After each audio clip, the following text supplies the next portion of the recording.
Auspician la semana vigente Asociación Empleados de Comercio de Cañada de Gómez, Sindicato Trabajadores Luz y Fuerza,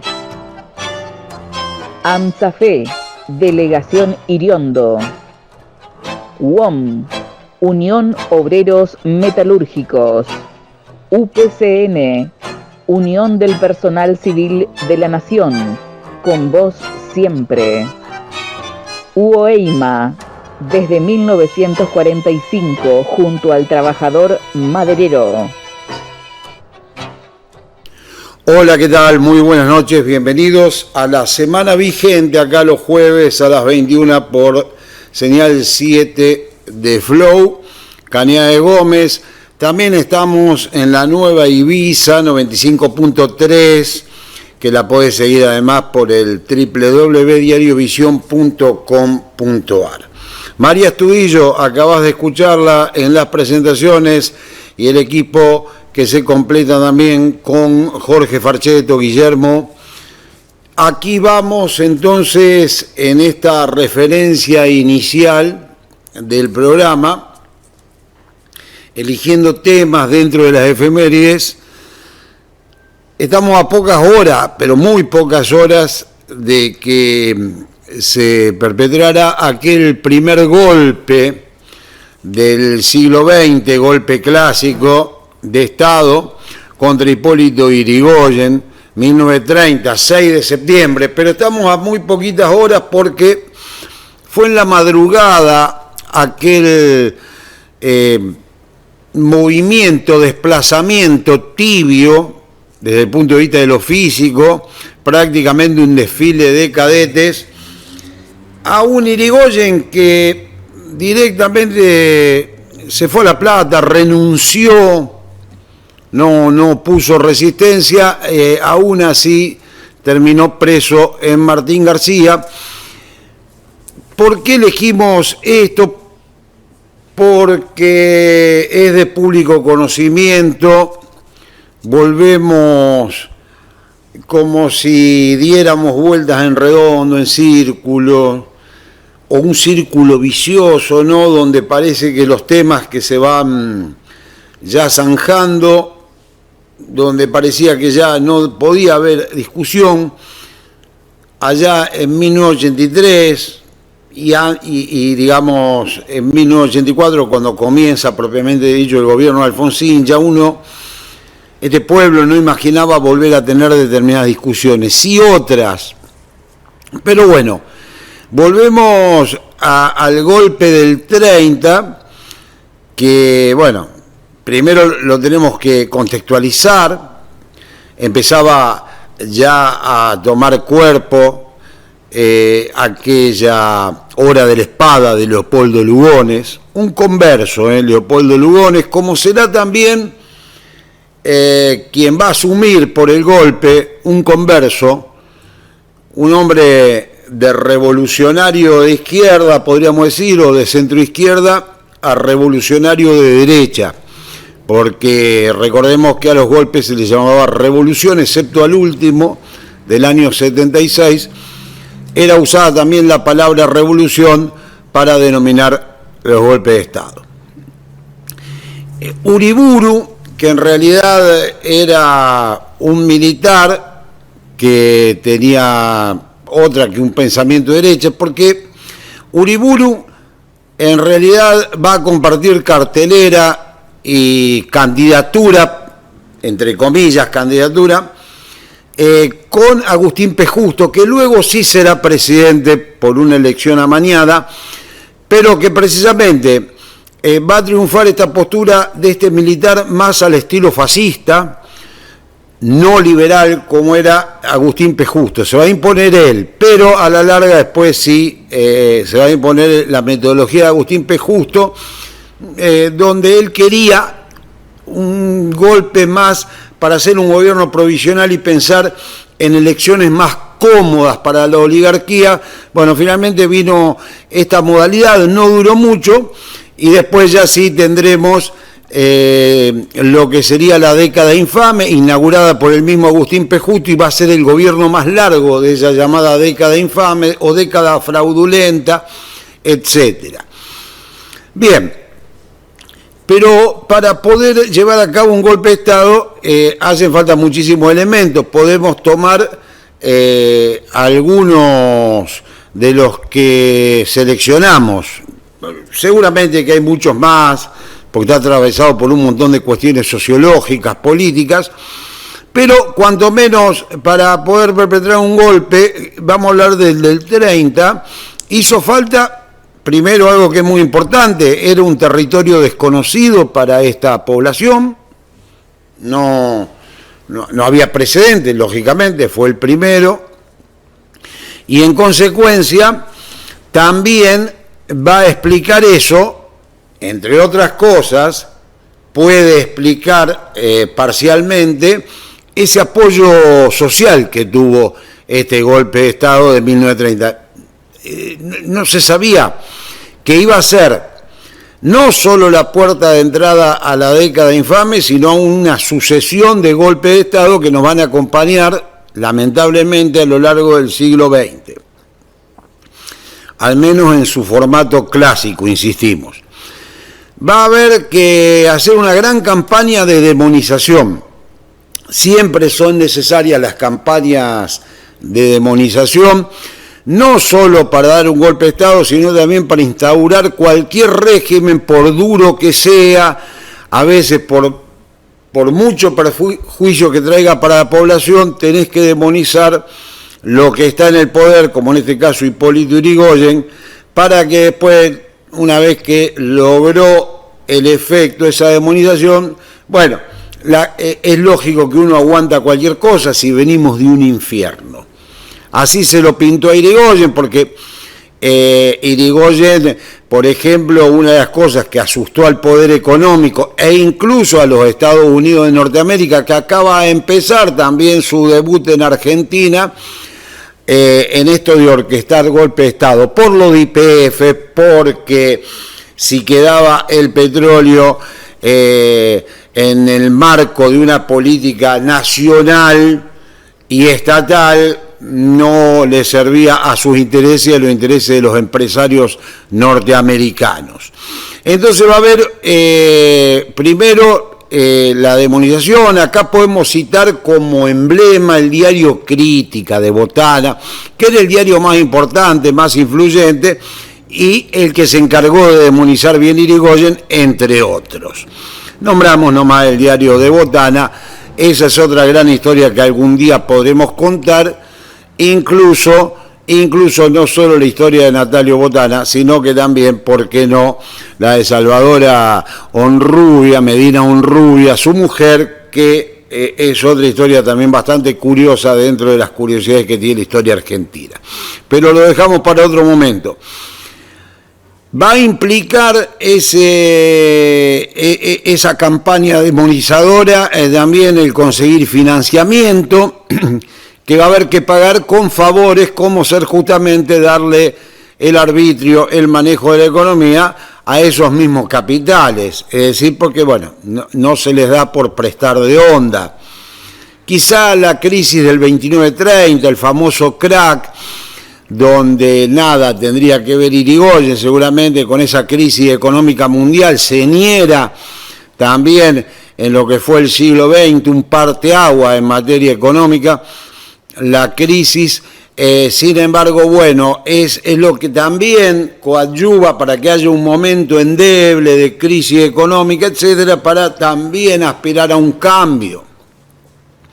A tal punto, decíamos, que se daba todo ese combo, incluido que no había antecedente de golpe, porque hoy, por ejemplo, teniendo el antecedente, ni que hablar del último golpe, el del 76, pero inclusive el del 66, el del 55, y bueno, ya es un poco menos justificado. Acá tal vez se explica también el apoyo de Perón. Mucha gente apoyó el golpe, después incluso hace un mea culpa, Perón se va a arrepentir de ese apoyo, pero no es el mismo contexto de la apoyatura a este golpe que a los golpes ya cuando teníamos la noticia de lo que era un gobierno militar no democrático, aunque sea desde la más pura formalidad, democrático al fin, ¿no?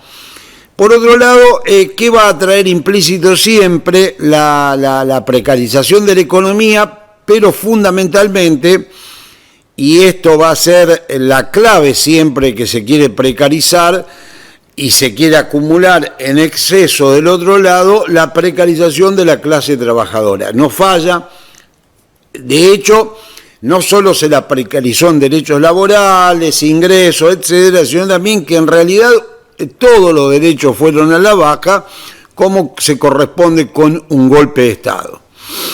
Decíamos, bueno, se va a necesitar, entre otras de las tantas cosas, esto que decíamos, un Uriburu converso, que se cambió totalmente de vereda.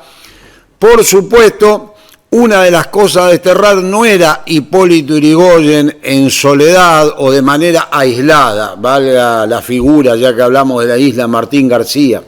Después va a morir al poco tiempo Yrigoyen, sino que lo que había que desterrar es el sistema electoral, o se proponían desterrar, y lo hicieron por una década, el sistema electoral que amplió derechos, que fue el salto más grande que hubo en materia electoral, la ley Sáenz Peña, que permitió que votaran las mayorías, sí, acotadas, después vendrán mejoras, el voto femenino, etcétera.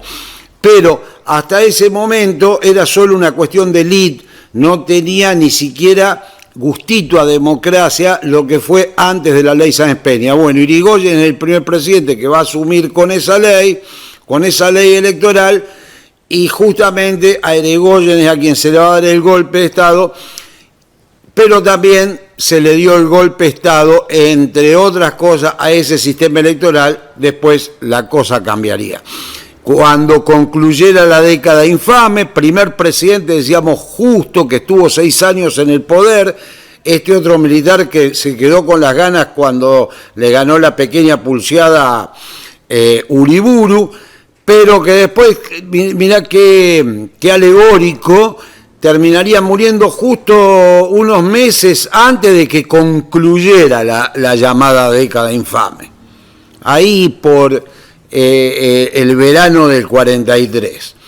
Ya después, bueno, vendría toda la otra historia, que es justamente el golpe distintivo, porque lo que va a hacer es golpear, pero a un régimen totalmente fraudulento, que tampoco era democrático en el plano real. Y así es como hemos, digamos, traído a colación esto en un momento donde quizá se pierde la perspectiva con el paso del tiempo, cuando uno se va acostumbrando. Hemos transitado 40 años y fracción de democracia sin golpes clásicos, y sin embargo hoy vuelven a darse discusiones donde hasta ponen en tela de juicio si la democracia realmente es un valor por encima de cualquiera de los otros sistemas.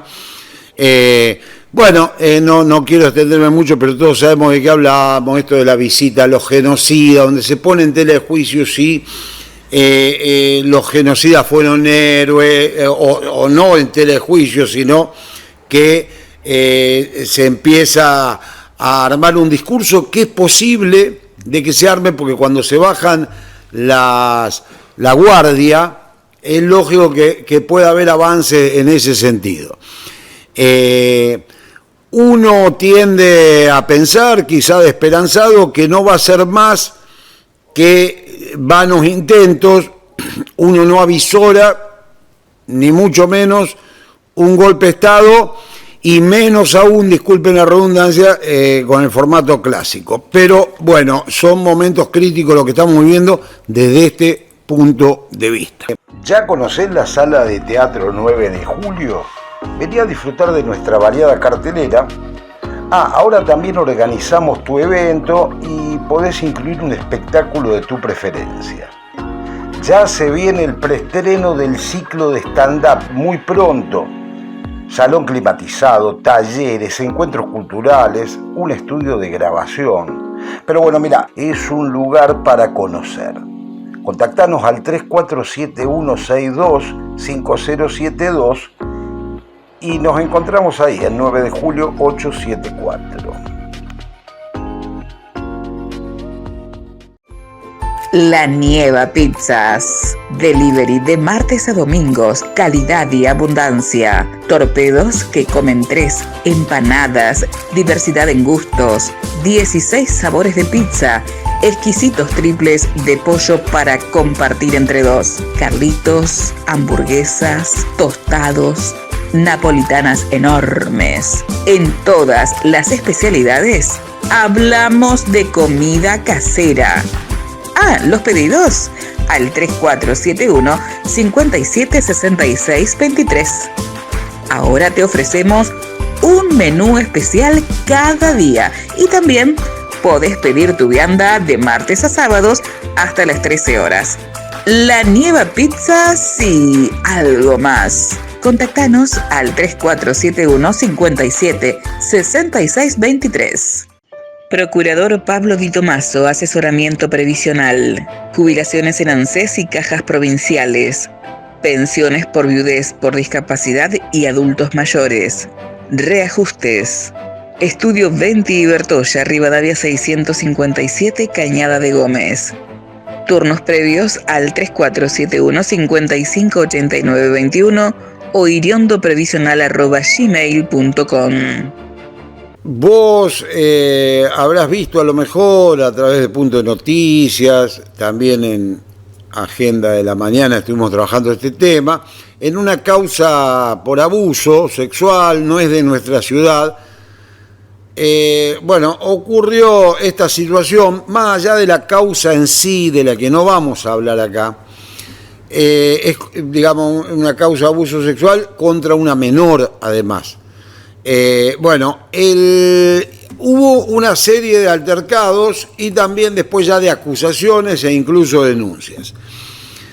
De un lado, el fiscal Tosco, como representante del Ministerio Público de la Acusación, Santiago Tosco; del otro lado, defensa del imputado, el doctor Hugo Argañarás. Con Hugo Argañarás hicimos una entrevista donde él explicó una situación, entre otras que Tosco lo había denunciado ante el colegio profesional. Ahora lo vas a escuchar al doctor Argañarás, que en esa entrevista estuvo acompañado por Marcial Barbelo, colega de él, porque en realidad estaba teniendo el acompañamiento solidario de colegas penalistas. Bueno, donde hubo una serie de cosas que ahora te invitamos a compartir esta nota, a repasar esta nota, para después escuchar la contrapartida, la versión del fiscal Santiago Tosco, que entre otras cosas, Argañarás solicitó al Ministerio Público de la Acusación que se lo aparte de todas las causas en las que él intervenga.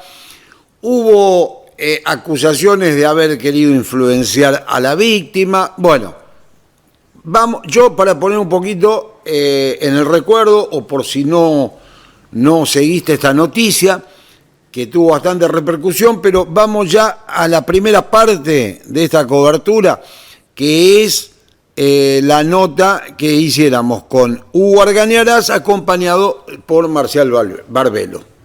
Hemos recibido un reproche efectuado ante el Tribunal de Éticas del Colegio de Abogados por parte del doctor Tosco, a raíz de lo acontecido en una cámara Gesell, y en virtud de esto entendemos que el fiscal no estuvo a la altura de la circunstancia en ocasión de llevarse a cabo la cámara Gesell.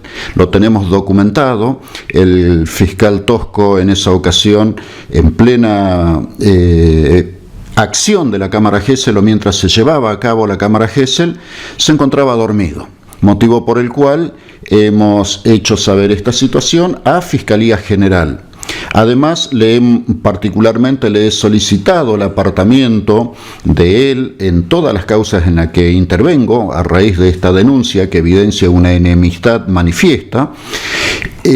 Hizo caso omiso, directamente no ha respondido absolutamente nada, motivo por el cual me encontré ante la impostergable necesidad de tener que recurrir a Fiscalía General haciendo saber la gravedad de lo que estaba sucediendo. No únicamente la persecución hacia un abogado por el ejercicio legítimo del derecho de defensa, sino además porque el fiscal en la audiencia, reitero, se durmió. Recién tomó conocimiento del contenido de la declaración de la menor en ocasión de el informe por escrito que trajo la psicóloga aproximadamente 45 días después de llevarse a cabo la cámara Gesell, en la que, reitero, el fiscal Tosco se durmió. Doctor, más allá de esta conducta de Tosco, está el video, a la actitud que usted hace mención. Sin embargo, ¿qué es lo que plantea Tosco en contra suyo en sede administrativa? Bueno, en los momentos previos a llevarse a cabo la cámara Gesell, el doctor Tosco se apersona y se pone a hablar en los pasillos de tribunales, rodeado de gente, con la menor, con la finalidad de, según él, presentarse, pero no es lo que corresponde hacer, es la psicóloga quien debe entrevistar a la menor. Cuando él se acerca a hablar con la menor, yo también, por entender que estoy en paridad de condiciones con el fiscal, me acerco a la menor y le pido amablemente al doctor Tosco que nos retiremos ambos del lugar porque no estaba bien que él esté hablando en esos momentos con la menor. Por supuesto, ante la negativa de él, yo fui inquisitivo, fui insistente en decirle que nos retiremos del lugar. Ambos. Vamos a aclarar para el conocimiento de audiencia, usted representa los intereses del imputado, no de la menor. Yo soy la defensa técnica del imputado. Hago la salvedad también de que la menor en sede policial declaró ante la psicóloga que ella no fue abusada. Lo mismo reiteró en la cámara Gesell, pero no obstante eso, el fiscal, que no escuchó el contenido de la cámara Gesell porque estaba dormido, continúa sosteniendo que sí que existió un abuso deshonesto contra la menor, un abuso sexual contra la menor. No sé si esto se puede saber porque de la causa, la menor sostiene que no. En 2 oportunidades la menor sostiene que no ha sido objeto de abuso. No obstante ello, se persiste, o el fiscal Tosco persiste, en que existe un abuso. Mientras tanto, tenemos una persona privada de su libertad hace varios meses. Correcto, no es un caso de caña de Gómez, entendemos, de tortugas, pero, doctor, concretamente el planteo de Tosco, ¿a qué alude? Porque lo que usted cuenta es, bueno, yo me acerqué para que ninguno de los dos hable con la menor porque no corresponde, pero concretamente el que alega como irregularidad suya, como presunta irregularidad suya. Alega que ha sido una puesta en escena que efectué yo para amedrentar a la menor, para que la chica declare otra cosa, y que he frustrado la realización de la cámara Gesell. Lo que Tosco alega es que la cámara Gesell esa no surtió el efecto que debe surtir por su incidencia. Eso es lo que afirma Tosco. Exactamente, en tal caso debió haberlo hecho en forma inmediata a la finalización de la cámara Gesell y no esperar tener conocimiento del informe escrito de la psicóloga para hacer algún tipo de cuestionamiento en el Tribunal de Ética. Entiendo que ahora muchos abogados penalistas estarían acompañándolo solidariamente. Está acá también, entre ellos el doctor Barbelo, a ver si él puede expresar algo y si esto ya ha tomado cuerpo más corporativamente entre los abogados. Bueno, buenas tardes, gracias, Quique.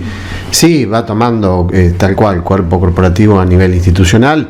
Es expresar la solidaridad con el colega. En mi caso no estoy relacionado a la causa, pero de acuerdo a todo lo que hemos visto, porque se interpone una denuncia ante el Tribunal de Ética y tal como recién lo termina de explicar el doctor Argañarás, de haberse producido ese tipo de amedrentamiento a la víctima, eso no se resuelve en un Tribunal de Ética, sino que debería reencauzarse en el funcionamiento que tiene precisamente el dispositivo que tiene el sistema acusatorio. Nosotros queremos expresar la solidaridad porque si ante cada cuestiones que no nos pongamos de acuerdo, vamos a empezar a denunciar en cada... Aparte, honestamente, el fiscal, nosotros lo tenemos en la vereda de frente, el tribunal es el Tribunal de Ética de Funcionamiento de los abogados, los profesionales, y no hay un desempeño fuera del Código de Ética porque el doctor Argañarás tiene que realizar de manera efectiva su trabajo, porque si no lo realiza de manera efectiva una persona puede quedar ilegalmente presa, y nosotros los abogados, si cometemos ese error, nos sancionan o directamente nos apartan, y es el propio juez el que debe denunciar la defensa no efectiva ante el Colegio de Abogados. Doctor, más allá de solidaridad de profesionales del derecho, ¿hay algo desde el punto de vista institucional, alguna manifestación? Sí, estamos trabajando en eso como para que esta expresión de solidaridad se adhieran todos los colegas que la están manifestando. Digo institucionalmente, tipo colegio. Sí, desde la delegación Cañete Gómez, el Colegio de Abogados, desde esa institución se va a presentar una nota de solidaridad y en respaldo al ejercicio profesional. Después a ciertos errores del caso, pero el desempeño profesional del colega no amerita duda alguna, y el del fiscal, bueno, se verá ahí qué pasó, esa ya es una cuestión del caso, pero si los abogados nos vamos a encontrar con que de acuerdo a cómo le caigamos al fiscal en determinadas situaciones vamos a ser denunciados, la gente se queda sin defensores, porque vamos a estar tramitando nuestras causas en el Tribunal de Ética por hacer nuestro trabajo como marca la ley, porque en definitiva lo que el colega narra fue a salvaguardar su derecho de defensa que está en el artículo 18 de la Constitución Nacional. Si no, la influencia, de acuerdo a lo que escuché, la iba a ejercer el fiscal, y ninguno tiene que ejercer influencia porque hay una profesional especializada en cámara Gesell, y es ahí donde declara una menor. No se la puede afectar por nadie, y el que, de acuerdo a lo que narra el doctor Argañarás, el que llega es el doctor Tosco, el fiscal Tosco, y él se acerca precisamente para que no haya ningún tipo de influencia y poder realizar la cámara como corresponde. Eso está claro. Por último, doctor, didácticamente, ¿no? Más pensando en todos nosotros y en la audiencia, ¿cómo sigue ahora esto desde el punto de vista de los pasos, no respecto de la causa, sino de lo que sería este planteo que empezó con Tosco y usted hacen un contraplanteo? Bueno, ahora tendrá que tomar una decisión Fiscalía General. Ha sido puesta en conocimiento de lo que ha sucedido y ellos tendrán que adoptar alguna medida si la consideran que corresponde. Bueno, ahí lo escuchábamos entonces a los abogados, fundamentalmente a Hugo Argañarás.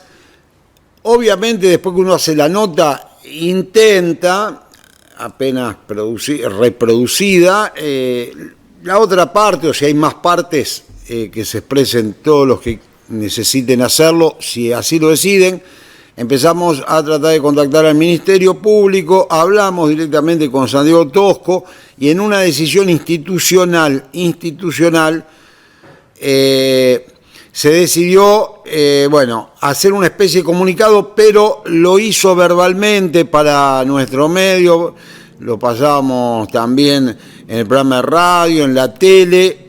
Esto decía, como a manera de respuesta o aclaración, el fiscal Santiago Tosco. Buenos días, aprovecho para saludarlo a ustedes, espero que ande bien, también para saludar a toda su audiencia.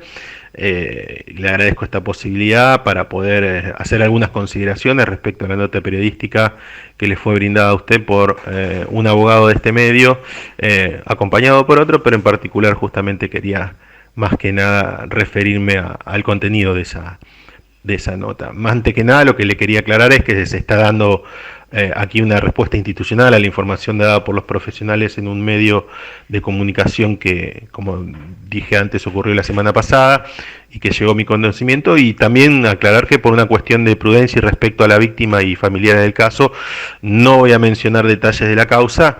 Desde el MBA entendemos que no corresponde hacer comentarios ni dar publicidad de un caso de abuso sexual infantil en los términos en que se hablaron.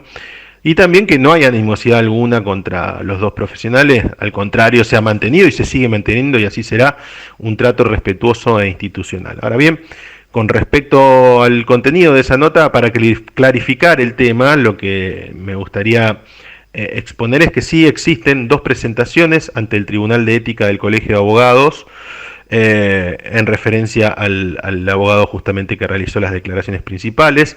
La primera de esas presentaciones fue realizada por mí, la segunda fue realizada por la señora fiscal regional como jefa de los fiscales, estoy hablando de la doctora Iribarren. Concretamente, y volviendo a la primera presentación, fue a raíz de una cámara Gesell. Estaba prevista justamente como adelantaba antes, una causa donde se investiga un abuso sexual infantil, y que el abogado en cuestión representa al imputado que se encontraba preso, que en ese marco entonces, el día y hora en que se iba a realizar la cámara Gesell, en mi condición de fiscal y con el deber que me impone la ley de víctimas, encontrándose la niña víctima y su mamá en el pasillo público del primer piso del tribunal, fui al encuentro de ellas, tanto de la mamá y de la niña que estaban juntas, fui para saludarlas, para presentarme, para explicarles del lugar y del desarrollo de la cámara Gesell, y allí el profesional tuvo conductas que entendemos no son éticas, a entender de este ministerio, haciendo vociferaciones, incomodando a la víctima. Les quiero recordar que es una niña de 13 años, en una clara actitud intrusiva, vulnerando los derechos de la víctima al punto tal que la propia psicóloga que llevó adelante la cámara Gesell y que observó esas conductas, a posteriori realizó un informe detallado del acontecimiento con sus consideraciones, resaltando la preocupación por lo ocurrido. Cabe aclarar que en el recinto en ese momento estaba la entrevistadora, la niña, la familiar, es decir, su mamá, también la defensora de menores, por lo que todos estos testimonios fueron ofrecidos en la primera presentación que se hizo ante el Tribunal de Ética para que den su versión de los hechos. Y en cuanto a la segunda presentación, aquí también voy a tratar de ser más claro. Esto se ve motivado a raíz de conductas tenidas por el profesional en una audiencia realizada en la Cámara de Apelaciones de Rosario, ocurrido esto segundo, unos meses después del primer evento que antes mencioné, es decir, ya en el mes de julio de este año, en donde se trataban cuestiones de este mismo caso penal de abuso sexual infantil. En este caso, en la Cámara Penal, el profesional, frente a la jueza de Cámara, vuelve a realizar descréditos generalizados hacia el accionar de la Fiscalía, tratando de esa forma de atacar la credibilidad del Ministerio Público, en un caso tan delicado, justamente pretendiendo que la jueza, es decir, la camarista que estaba presidiendo la audiencia, decidiera en función de estos dichos. Recalco que esto no fue así, la camarista dio razón al Ministerio Público, pero fue de tal magnitud el evento que la propia jefa de los fiscales de la segunda circunscripción, la doctora Iribarren, al tomar conocimiento de parte nuestra, coincidió en la gravedad del suceso, por lo que la propia doctora Iribarren presentó una nota en su rol institucional ante el Tribunal de Ética e incluso se acompañó a la grabación de la audiencia realizada en la Cámara de Apelaciones de Rosario. A manera de conclusión, debemos tener por aclarado el tema. Entiendo que la reacción del profesional puede venir a raíz de estas presentaciones ante el Tribunal de Ética, las que, le voy a reiterar, justamente fueron hechas por escrito, ante la autoridad correspondiente, fueron argumentadas, inclusive hasta grabadas, ya que las audiencias son públicas y se registran, y teniendo en cuenta que todo esto se da en un contexto, una causa en la que se investiga un abuso sexual infantil, por lo que entendemos que la cautela debe ser extrema para no revictimizar a la niña y a sus familiares. En consecuencia, esta explicación o esta réplica, si se quiere así llamar, es para dejar aclarado el tema y que se tenga la seguridad de que el Ministerio Público de la acusación se encuentra trabajando con la mayor prudencia, en este caso, esta causa penal, y por ello la necesidad de dar información oficial y precisa sobre ello. Por su parte, y entiendo a su vez que se ha hecho una referencia a una cuestión que no amerita ni siquiera explicarla, está, entendemos, hasta descontextualizada. Imagínese, con respecto a que me he quedado dormido en una cámara Gesell, imagínese que esto se da, la cámara Gesell, las personas nos encontramos en un recinto, somos muchas personas adentro del mismo, estaban el juez, el defensor, por supuesto, es decir, el abogado, la defensora general de menores, estaba también el empleado judicial que opera el sistema de grabación, estaba por supuesto yo, es decir, éramos 5 personas en un ambiente de 3x3, muy pequeño, con lo que si alguien se quedara dormido sería rápidamente visibilizado por todos. Es algo insólito, jamás pasó.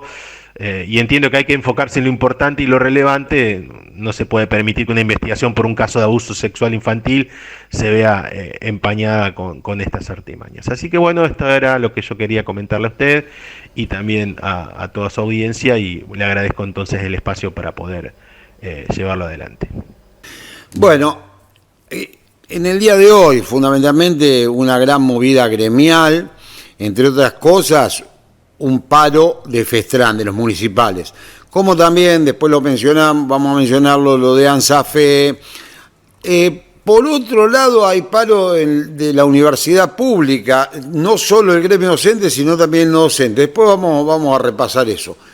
Pero, además del paro de Festrán, los municipales de la provincia, la federación, por también el tema de la caja de jubilaciones y su modificación en el Senado, y después también tendrá su correlato de la aprobación de ese proyecto que impulsa el gobernador Puyaro o el gobierno de Maximiliano Puyaro la semana que viene en diputados.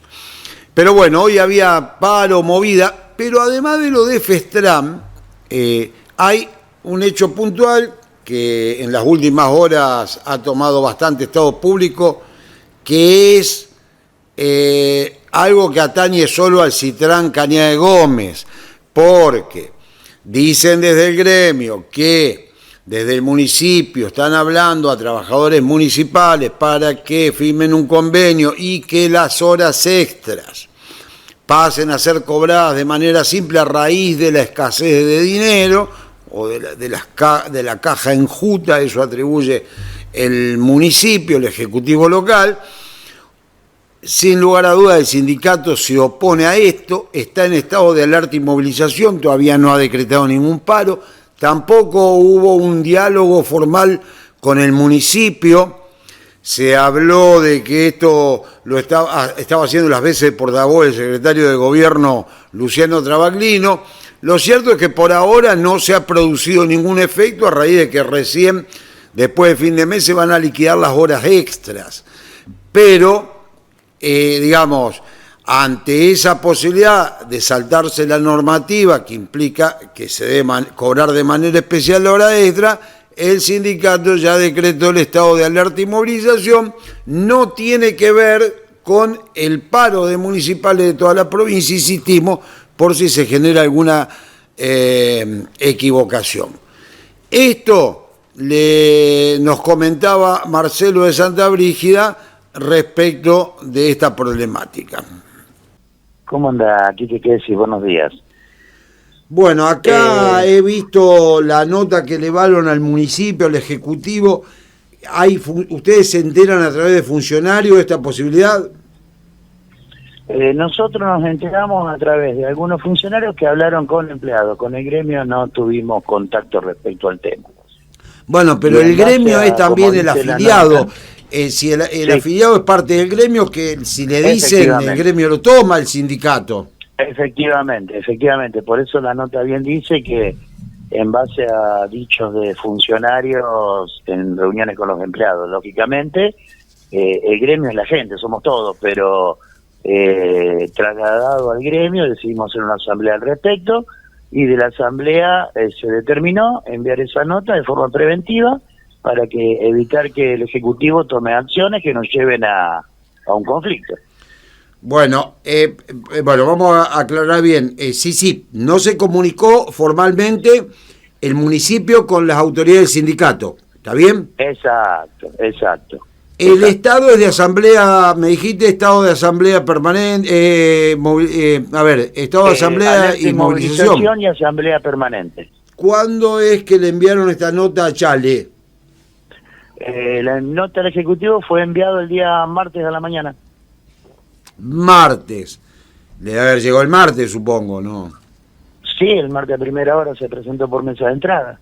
Bueno, y durante el día de ayer nada, ¿no hay novedades todavía? No. Hasta el momento no tuvimos ninguna novedad por parte del Ejecutivo, ninguna respuesta. Inclusive hay otro tema que te comento porque salió ayer a última hora. Día jueves hay paro de empleados municipales en toda la provincia de Santa Fe. Eso momentos, aparte, porque esto es un problema, vamos a aclarar, exacto. esto que me estás comentando es un problema del Citran local. Exactamente, el tema de la nota informando del estado de alerta y movilización y asamblea permanente es por un problema a nivel local. Y hay paro de Festran el jueves. Y al margen de ese problema a nivel local, se le suma que este jueves próximo tenemos un paro de... Mañana tenemos un paro de 24 horas con asistencia a los lugares de trabajo, debido en repudio al intento o al proyecto de reforma previsional que está llevando adelante la provincia. Sí, para no ser menos que los docentes, que van a hacer paro, los docentes de ANSAFE. No estaba definido SADOP, pero iba a acompañar porque también ANSAFE moviliza. Ajá, Festran también moviliza en Santa Fe. Van a Santa Fe a movilizar. Van a la legislación, sí señor. Sí señor. Bueno, el tema creo que ya es sabido, la reforma previsional que intenta llevar adelante a la provincia en detrimento de jubilados y de activos que aportan a la caja de la provincia. Por ahora a ustedes no les toca la edad jubilatoria, porque a los docentes sí les tocaría la edad jubilatoria.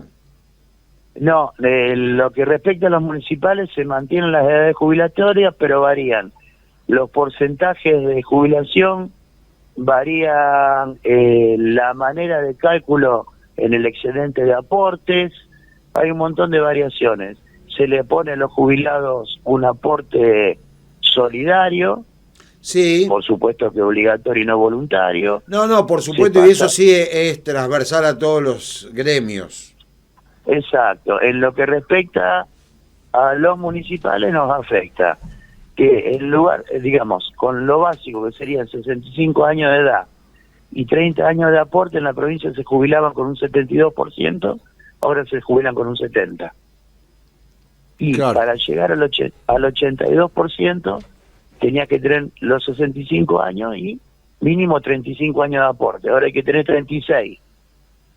Eso por un lado. Por otro lado, antes existía que la reducción de edad por exceso de aporte. Ahora eso no existe más. Así que no te jubilás antes de los 65, a lo mejor tenés muchos años de aporte, tenés que seguir hasta los 65. También tenés otro tema que es la retención del primer sueldo del activo, cuando pasa de contrato a permanente, en 12 cuotas se retiene un sueldo que va para la caja. Ahora no solamente eso, sino que también todo mejora que vos tengas salarial debido a un avance en tu carrera escalafonaria, también tenés el primer aumento, la primera ganancia tenés que pagar, tenés que dársela a la caja en 6 cuotas. O sea que bueno, es un constante retener de parte de los sueldos de los trabajadores y de los jubilados, que somos sinceros, habrá sueldos muy buenos. En general los municipales son muy malos los sueldos. Por lo tanto, genera malas jubilaciones. Por lo tanto, implica que se hace una quita siempre desde el lado del que menos tiene. A nuestro criterio es totalmente inadmisible, y más tomando en cuenta que el déficit grueso de la caja de la provincia no tiene nada que ver con los municipales. Hay 3 cajas: el arte de curar, municipales y aguas santafesinas, que son superavitarias. Digamos, si vos tomás todo el aporte de esos empleados con respecto a los pasivos, da un superávit bastante importante.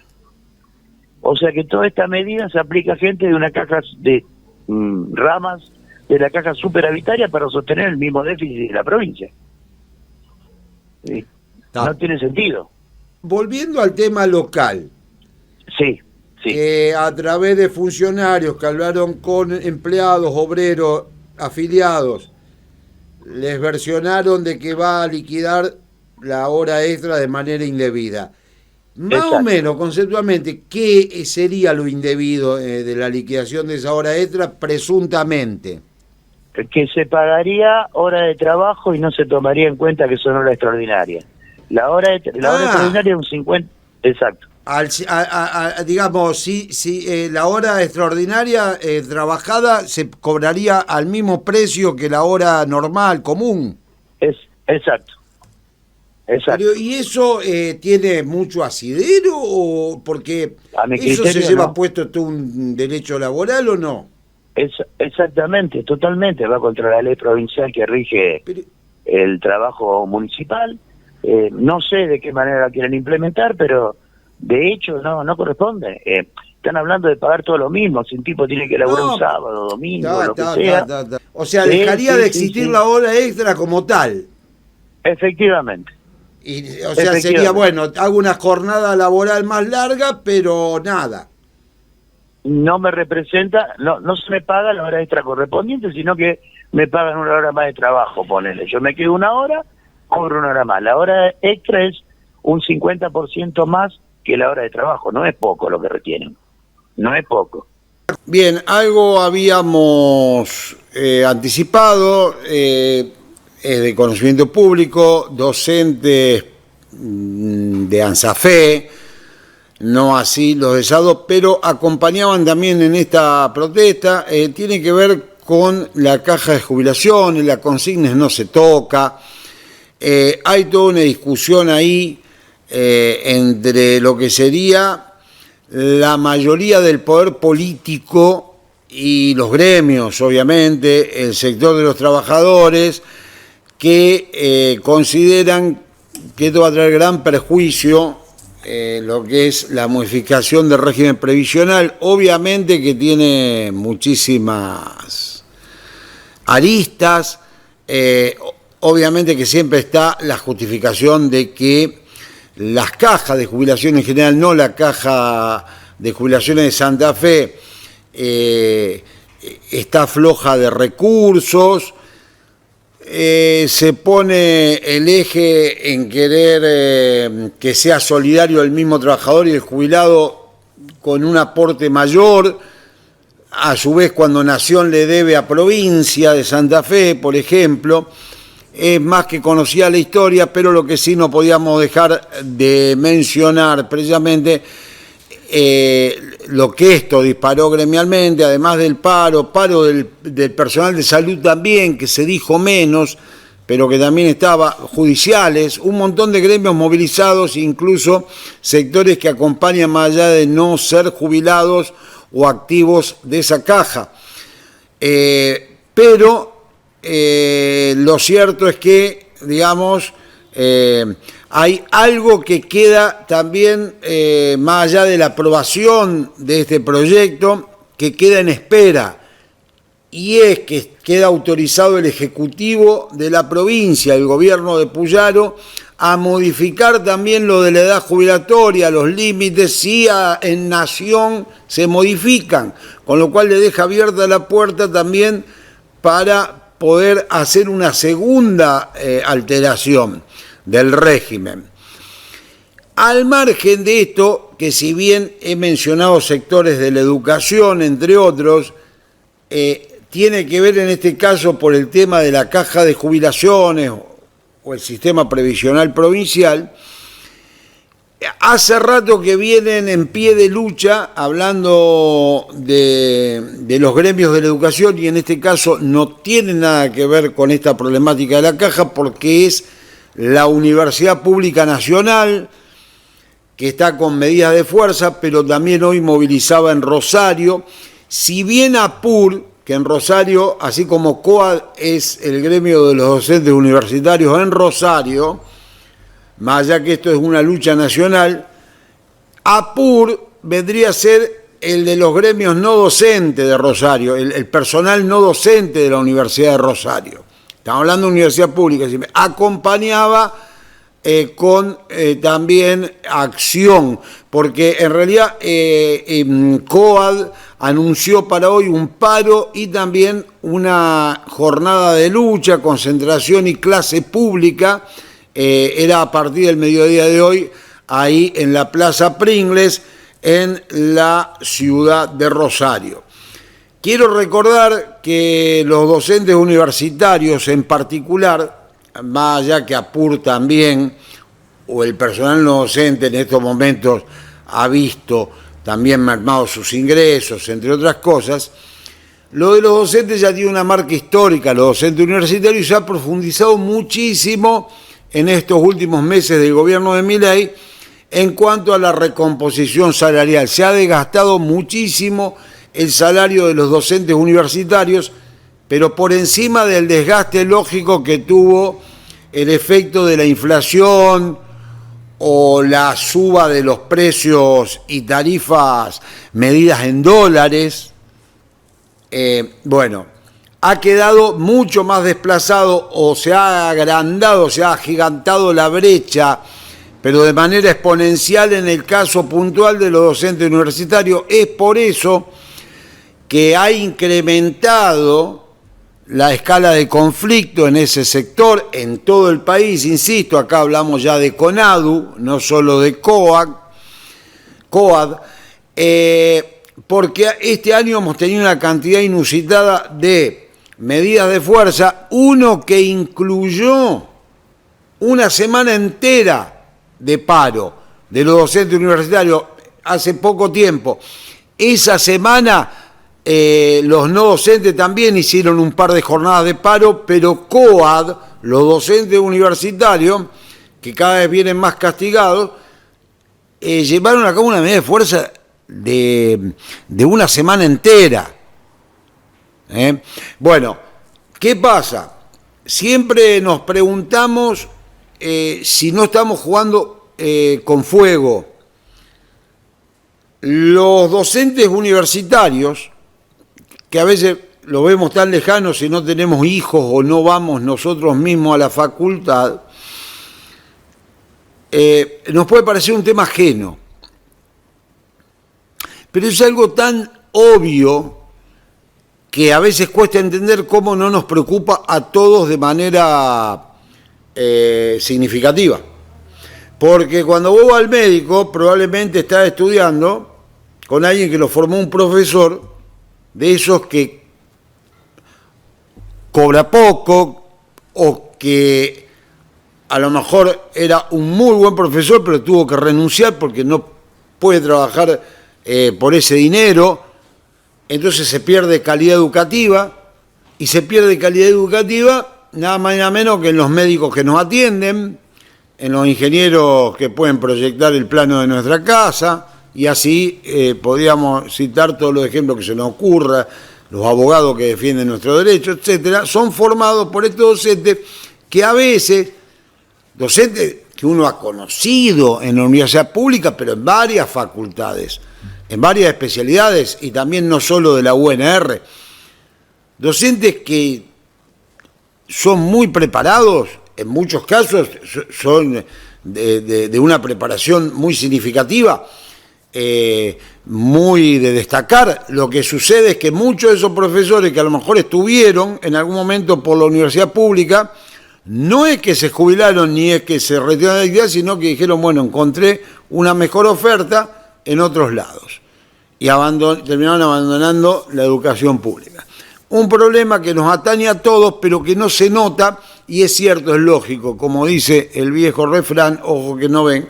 Bueno, nosotros hasta acá llegamos en este nuevo jueves de la semana vigente, por el canal 7 de Flow, y también por la Nueva Ibiza 95.3. Nos va a despedir María Astudillo como de costumbre, Jorge Farcheto, Guillermo, todos hemos hecho la semana vigente. El domingo, si tenés ganas, este programa se repite a las 11 por Canal 7 de Flow. Chao, gracias.